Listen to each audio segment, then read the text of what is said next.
Back with Coach Dan Aaker here in the Winter Warrior locker room, where tonight Winter gets set to take on Mobridge Pollock. So, Coach, it's going to be the second game in 4 days against this Mobridge Pollock team. Of course, a team with great tradition.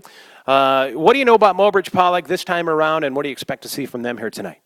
Well, they have 3 players that really stick out. The quarterback, Keller, a good athlete, just a junior, but he's really filled out in the last year. He can run and he can throw, so he's a concern.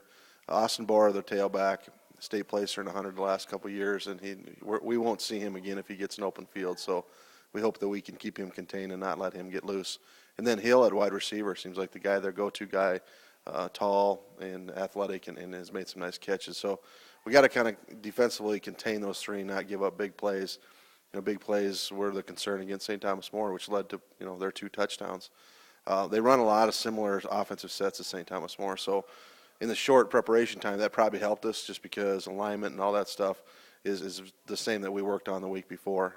But line of scrimmage is all we talk every week. Scott's huge. I think we possibly have an advantage there. We're going to have to use that. And then one thing we didn't do as good as we'd hoped to against St. Thomas More is get pressure.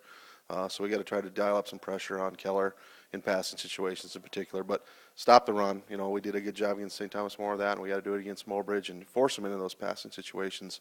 And then we think we, kind of doing them. We're dictating what they want to do, which is what we'd like.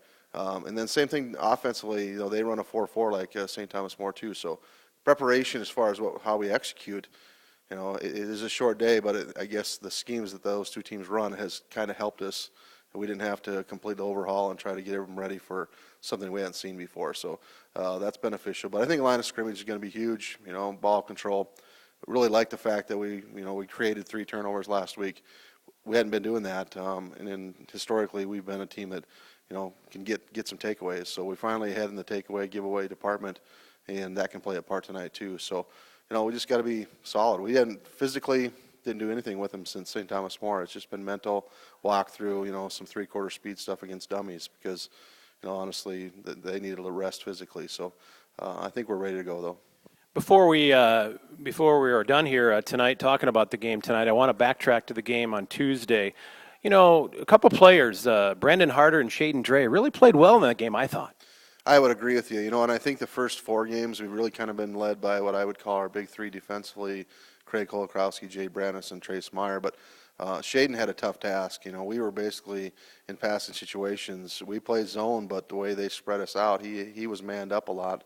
And it was tough for him to, and I thought he did an admirable job. He only got beat the 1 time, and even when he did that, he made a nice tackle and actually caused a fumble that went out of bounds. So he was in on a lot of tackles.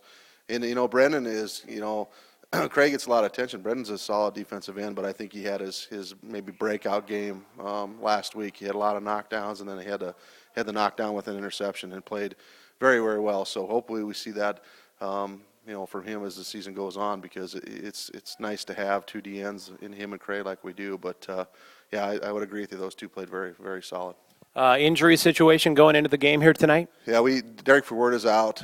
We don't know for what extension. It's a knee injury, possibly ACL. I think the MRI is going to be, coming soon. So that's unfortunate for senior, but they'll evaluate and see what he's going to do. He's starting guard. So Jake Rannick's going to step in there, and then Colton Best, I think, will be in the rotation as well. So, we've been pretty fortunate not to have any major injuries. Hopefully Derek's is not a season ender, but it's unfortunate when you see senior that gets injured. But we got guys that are just going to have to step up and play that role. The Winter Warriors getting set to take on Mobridge Pollock here tonight. Coach Dan Aaker joining us. Coach, thanks for the time. All right, thanks, Scott. Winter head coach Dan Aaker, thanks for joining us on KWIR.com.